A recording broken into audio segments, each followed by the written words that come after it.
Well, hello and welcome to another episode of More Perfect Marketing. David Baer here. Today we are talking not about marketing per se, although we'll get into that, but we're going to talk a little bit about the technology that supports a lot of marketing and other operational activities which are tied or maybe not so much tied to the revenue that we're generating and retaining in our businesses. And to help me through that, because I love technology, but I am not the go-to person on all things technology. I'm so very, very happy to have my good friend Kronda Adair here. Hey, Kronda, how are you? I'm great. Thank you for having me. So I want to. We knew each other years ago. We actually shared an office space where I Which would I'm like still wave. at. Guess where I am right now. Yep.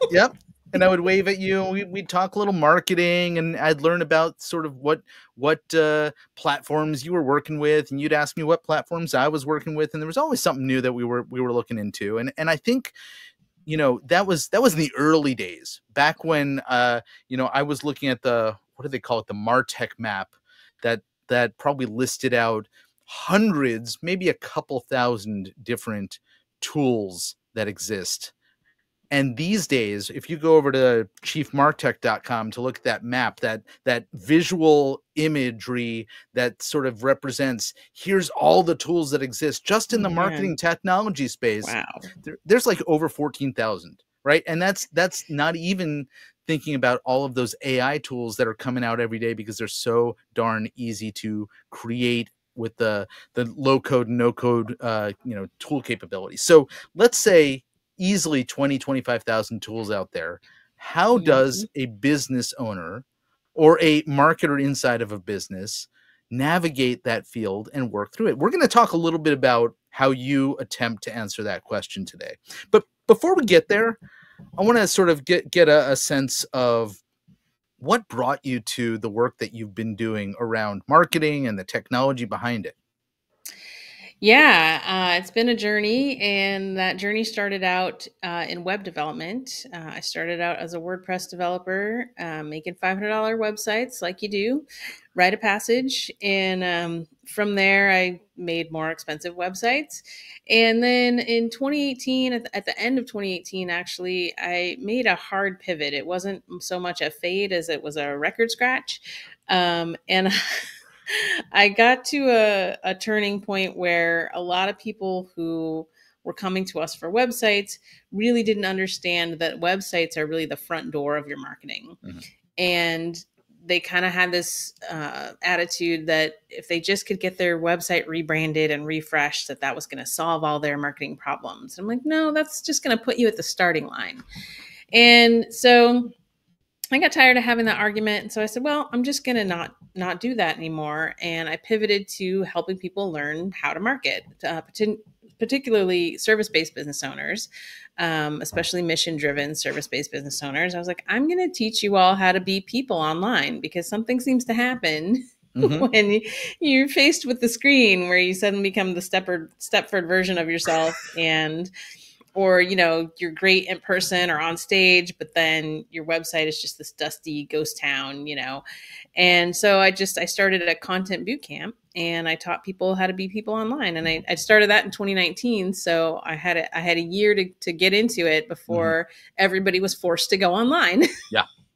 And so I did that for 4 years, and then in the midst of that, very early on, actually, my clients really came to me and said, "Hey, this is great, and we're doing these things, and they're uncomfortable, but they work, and our technology is not really up to letting us take advantage of the things that we're learning." And I was like, "Yeah, I know."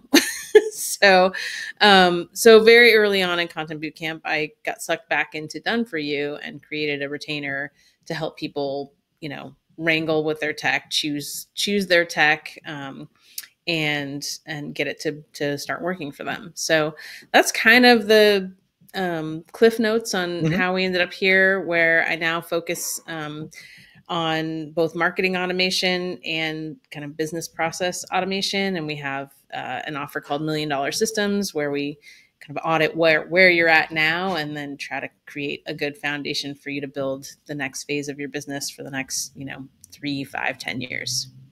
So there's a lot of different ways to probably answer this question, but the types of businesses that you categorize, particularly the ones that you've been working with in recent years, service-based businesses that are mission-driven in one way or another. What are the types of challenges that you see? What's the motif? Like what are the common issues when it comes to the tools and technology that they're struggling with, or that they're trying to say, hey, should I buy this, or we own this and we don't know how to get it to work, and you're smacking your head going, why did you even waste the money? Like, what are those types of questions that you're encountering on a regular basis? Wow, yeah, so many things. I think there's a few different things. One, there's just lack of knowledge and skill, right? Because a lot of people who start businesses, you can start a business and be an expert in lots of different areas that don't involve technology, but yet you can't have a business that doesn't involve technology Mhm. in 2024. So then you get this business owner who is forced to navigate the tech landscape, and they're completely ill equipped to do that. So then, they start asking everybody, right? They start asking, on threads, on Facebook, on Instagram, they ask their coaches who may or may not have a tech background. And so that's one of the things I see, is that people have just been sort of grasping for advice. And one of the things that I say in one of my podcasts, I actually have a podcast episode about asking better questions. And Mhm. what I want us to do is to normalize asking, like, if you're going to ask the crowd which expert you should go to for advice, instead of just asking the crowd directly for Right. advice, because they don't know any context about your business, about your goals, about your level of technical proficiency or lack thereof. So that's what I would say. If you're in that boat where you're like, I can't afford, or whatever it is, like, ask people who you should go to for advice. Even if you can't afford to pay for the advice, like, go follow that person, right? Because we're all out here producing all this content. So that's one of the things that I see. And then the other thing is just kind of a mindset um, of just like buying technology. And Mhm. so one of the things that I say often is to stop buying technology and start hiring technology. And once I describe it that way, when people get that construct of, oh, if you were going to hire a person, you don't just go to Facebook and say, hey, I need this done, who do you know? you know you construct the role, and you figure out what tasks go with the role, and like all these things, right? And you prep and for onboarding. And so if we take that mentality over to technology, well, now instead of choosing from 25,000 possibilities, you now have a stack of requirements of what this technology needs to actually do for your business. And so now that you can really quickly narrow down the options based on that. And so that's kind of what I help people do, is to look at their tech stack, audit their tech stack, and really figure out, how do we hire your technology team of robots that's going to go alongside your human team and make things more efficient, and allow you to enjoy more of life instead of being stuck at your screen all the time. I mean, I love the visual that you get of hiring technology, right? You're thinking about who is the person, or in this case, what is the technology that I want to solve this problem? What is the background I want it to have? Where did it go to school? What philosophy does it have? What is it prioritize? How how often does it need to take vacation, and is it affordable in my budget to hire it, et cetera? I mean, all of the questions that you might be thinking about bringing a human into the scenario to solve a problem, or fulfill a need that you have in your business, you can sort of address a lot of those things. And I was tongue in cheek about some of those things when you're vetting and considering the tools that you use. And I love the way that you position that. Yeah. And then I think there's one more just kind of common thing, which is that when you're in your business, it's really, really, I just had a conversation about this. It's really, really hard to get out of the day to day to get that bird's eye view that you need in order to actually make these kinds of decisions. Mhm. And pretty much every client conversation I've had for the past 6 weeks has started with, whatever problem they came to me with, and ended with, okay, we're going to map out what's happening Mhm. now. And when I say map out, I mean visually map out and make lists of data and get your data organized into a database. And then we're going to see what we have, and then we're going to decide where to go from there. And I think it's really hard to do that if you're in the day-to-day of your business. And so getting that outside perspective and getting someone outside of your business to look and go, well, why do you do it this way? Mhm. And a lot of times it's like, oh, because we always done it that way. Yeah. And so to like interrogate and question those things, it's really helpful to get outside perspective. In our world where we're doing marketing strategy consulting, we often come into a business and we're presenting them with questions that they've never heard from a marketer before, because we're playing a role as a trusted advisor in an area where they're not used to having an advisor. They're used to Yeah. having somebody who's selling them the thing that they happen to specialize in, right? And I think that that's pretty much the same scenario in the technology and software end of things as well, is that you're not really getting overall guidance or advice in that area, but you're much more frequently you're getting somebody who says, here's the thing. Or as you kind of alluded to earlier, you're getting advice and guidance from somebody who isn't qualified or isn't asking the right questions. So nephew Timmy says, hey, I use this really cool piece of software. I think this would be great in your business. And you go, okay.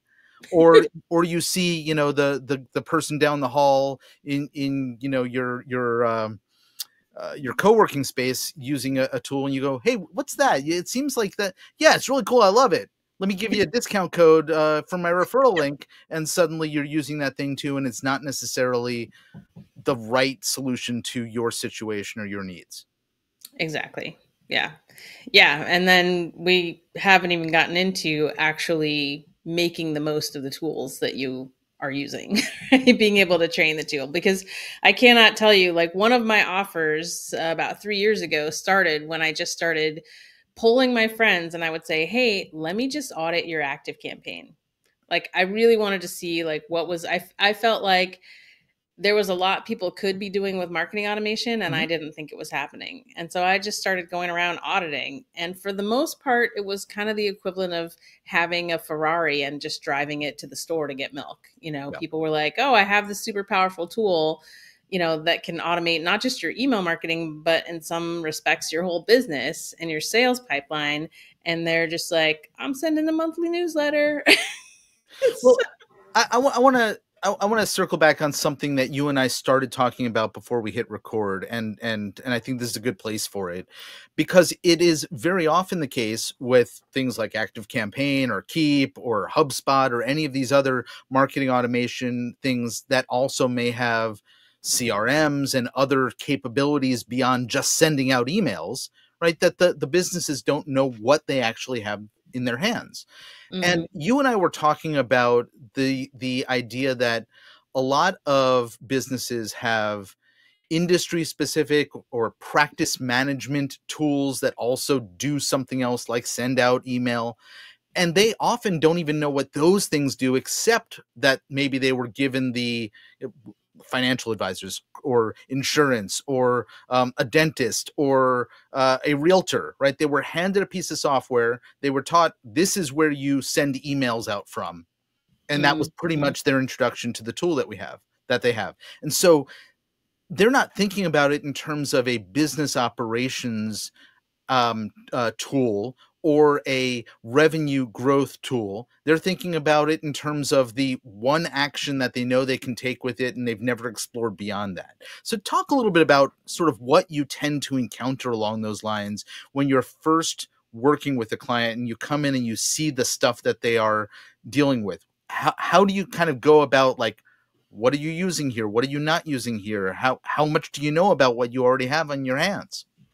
Yeah, I mean, that comes in really as part of the initial audit that we do. So we want to know, what are all the tools, and of course, when you ask somebody to make a list that like that, and especially when you have a follow up conversation about it, they're like, oh, and we're using this too, and oh, this too. right? So just getting that data out. I mean, I'm really obsessed with kind of documenting things at this point. And so the first thing is just getting all that out and figuring out, okay, what do you have and what are you currently using it for? And again, mapping that out. And then stepping away from the technology completely and saying, okay, in a perfect world, what kind of client experience do you want to create, or what kind of, lead to client experience do you want to create, and mapping that out, like, just irrespective of any tools that they are using now or may use in the future.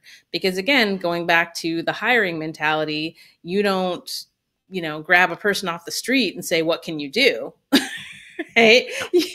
You figure out what you need done and then you go find qualified people. So getting people to just take that step back. The other thing I encounter, especially with certain industries that tend to have specific tools that are industry specific, I don't know what it is, but whoever's in charge of making these things, they don't like to play nice with the team. you know and beyond things like, HIPAA, or like, obviously you need security when it comes to like attorneys and things like that, Mhm. but beyond that, they're just not they just don't want to play nice with the rest of the Well, rest of the team. And by that, I'm talking about integrations and mhm. being able to move your data. Yeah. Because, if you want to talk about what marketing and business processes really is, it's really about controlling your data. And so if you have a tool that's just got a lock on your data and they're not going to let you get it out, then you're going to have problems, because you want to automate, and you might want to use some other things to kind of Mhm. streamline your marketing.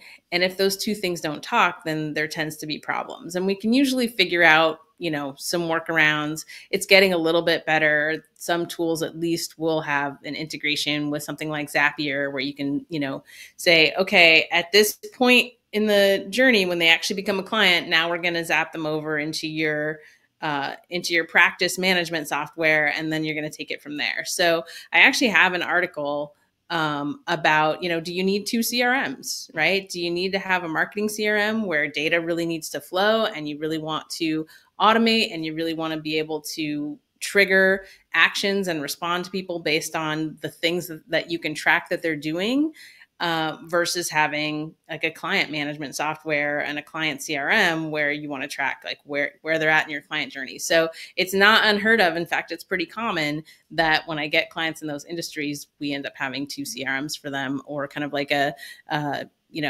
email marketing lead gen engine, and Mhm. then the client experience engine. Yeah. I got to say, we see exactly what you're describing all the time when it comes to these industry specific tools. And I don't think there's a lot of motivation for many of them to adapt to play nice with every other Oh tool no. out there. They're closed APIs, or maybe they'll do one direction, but they won't do the other direction. Mm-hmm. And therefore, and the reason I say I don't think that they're incentivized is they own a large portion of the market that they own, right? And Yep. so it's not like they have the competition, beating down their door that they have to stay current. So a lot of these tools Exactly. are incredibly antiquated or limited in their capabilities, in addition to their willingness to open up the flow of data in and out of those tools. Yeah, and I think it's going to probably have to be the consumers that wise up to, when people start finding out what's possible, Yeah. then, to start to pressure those companies in those industries like real estate or law, or where, there's not a lot of solutions. And so Mhm. you've got a few companies that have a grip on the market. So it's going to be up to the consumer to say, hey, I need to do this. Like, I need my data and I need you to unlock a little bit of it so we can do what we need to do. Yeah. And it's not just those professional services spaces. We've seen this at wineries. We saw it at a summer camp. There's like three players in that entire industry. We've seen Dog it. trainers. Yeah, yeah. So there's a lot of that. Um, so let's talk a bit about kind of um, the process of working through some of this. What, in terms of the shift from where a business is and a business owner is in their current activities and practices, right? What is the expectation that somebody should have doing this? We're not talking about digital transformation as much as adapting to let the technology support the business that they're trying to create, or maybe you want to articulate it in a slightly different way. But what should somebody expect if they're going through this process? Yeah, that's a great question. I think, you know, as humans, we're really basic, right? All mammals, we go towards reward and away from from Yeah. punishment, right? And so I think the challenge with technology and with automation in particular is getting people to understand what the rewards are. Because we get into, doing what we've always done and we don't understand how much better it could be. Mhm. And so I feel like a lot of my job is to help people see the possibilities. And one thing that's really helped with that this year in particular is a tool that we found that we now use to map out all of our processes. So, we used to use tools like Lucid and Lucid Chart, Miro, Whimsical, where you can kind of chart things anyway. You Mhm. could give two people a map and say, like, map this out, and get two different things. Yeah. And so having a specific tool that is actually made to map out business processes, I'm like, why hasn't anybody done this before? Has really helped, because now it's very quick and easy for, even as I'm doing, our onboarding strategy call, where I'm like, okay, slow down. And I'm actually mapping things out as people are talking, and then I can turn around and show it to them Mhm. visually, because, 99% of the time, if you can't see it, they can't really conceptualize. And so I can actually show them, okay, this is what you're doing now, and this is how much of it is manual, and this is what it could be. And we can, we created a process that was just a single form and a single automation that removed 70% of the manual labor from the Mm. process for one of our clients. And so when you can actually show them that, then they become motivated to be like, oh, okay, yeah, let me write these emails, and let me provide these assets to to get this thing off my plate and to free up my brain for other things.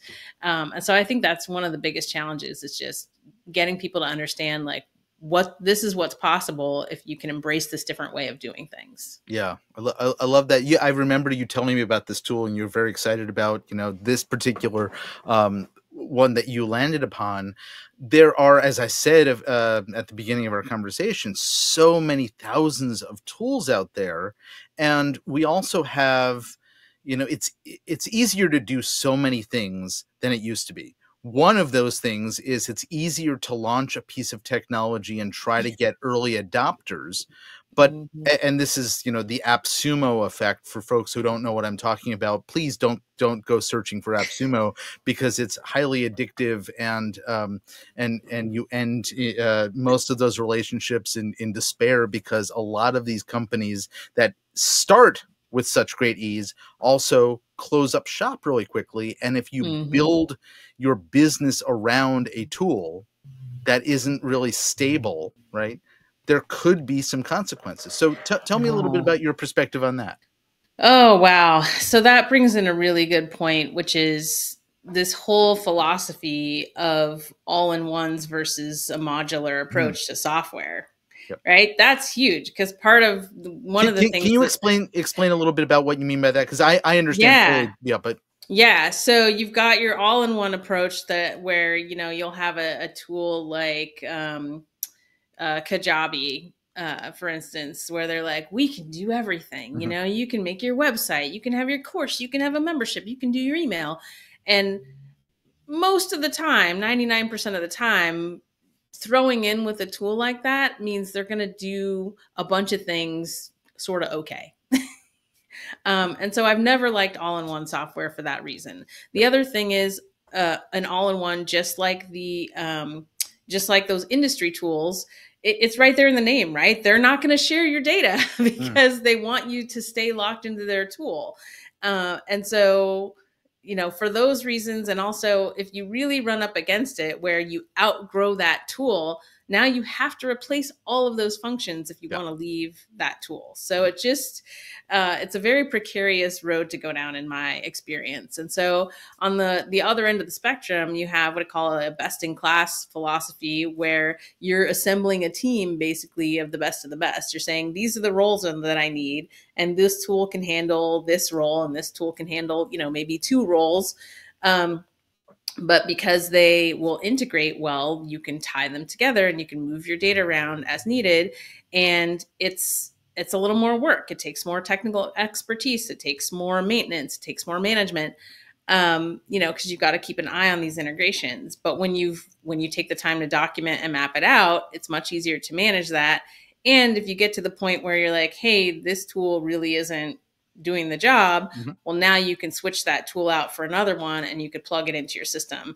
I literally just did this. I had to change my checkout software platform, which is a huge deal. Yeah. I started a membership and realized, oh, this checkout platform that I've been with since 2015 is not going to do the job anymore. And so I was able to just change it out and plug it into the system and look at my map and say, okay, these are the connections that I have to make now with this new checkout software. And it took about a month, but it was totally worth it. And, had that been attached to a bunch of other tools, it would have been a much bigger process. Yeah. I totally agree with you. That said, and this is just, in defense of those businesses, it's a great business model. Why? Because of the very reason that you explained, right? We call it the pain of disconnect. Yeah. If you are, in a business that is integral to the client's, operation or existence, it's a lot harder for them to go away. But as I think you've pointed out appropriately, there's a lot of shortcomings to that, that relation, the end of the relationship that the client, the business is in this case. Yeah. I'm always asking, what happens when you want to pick up your toys and go home? And to be fair, I'm not like, I personally don't love all-in-ones. I think they're appropriate in many instances. And my problem is, well, my hope is that people would just go in like with more knowledge of the choice that they're making. Yeah. And that's why I try to explain that and make those distinctions. It's like, okay, if you're going to make this choice to do the all-in-one, just know you might have, when you want to break up, it might be it might be a process. And if you go into that knowing that with eyes open, then more power to you. So I want to ask the big question that we both get asked a lot, which is, what's the benefit to me of going down the path of this process of fixing these things, right? In our world, it's all about stopping wasting money on marketing that doesn't work and actually figure out a real systematic plan and think about it strategically. And often in the marketing space, people are thinking, wow, this is money that I have to spend. It's a cost to me rather than an investment. And I imagine that there's some parallels there, but what is somebody solving, and what is the benefit of sort of looking and assessing their technology and fixing the shortcomings of their current technology stack, I guess? I mean, if you kind of look at it as a colander, I have a very heated Instagram reel that I made one time because a lot of people, especially when we're more focused on marketing, the services that we offer come kind of after you get the lead, right? Somebody's opted into your website and now they're on your email list. And now we're coming in and saying, okay, great. What happens next? Let's make sure we have communication and messaging and a lead to customer path for them. And so many people would come to us and say, hey, we've been running Facebook ads for 6 months and they have no follow-up on the back end. And it's like, well, you just put the cart before the horse, right? So in terms of like, what's the benefit of sort of taking on this process? Your business processes have that same sort of leaky colander effect where you're pouring effort in the form of, you're paying your team and you're spending your own time doing all of these things that you probably don't need to be doing, right? Any repetitive task that can be turned over to the robots should be turned over to the robots because you want to save yourselves for the things that, are specifically great for people. And so the immediate benefits is the time savings and probably the revenue growth, And the other thing is people don't really understand the mental load that they're carrying by keeping all of this stuff in their brain and just doing all of these things manually over and over again. I had a strategy call with someone recently and did the thing, as she was talking, I'm mapping, mapping, Mhm. mapping. And then I show it to her, and she literally said, something in me just unclenched from being able to see what I just described to you. She's like, now I can go and look at this process and I can go, oh, I want to change this part. I want to change this part Mhm. because she can see it. And so until you have that experience of, oh, I can actually see all the waste that is Yeah. happening with all this inefficiency, it's just not real to people. So the benefit is, getting a hold of that and starting to get that money and that time back. So for folks who want to have that moment of enlightenment that you just described for themselves, where can they find you and learn more about the work that you do?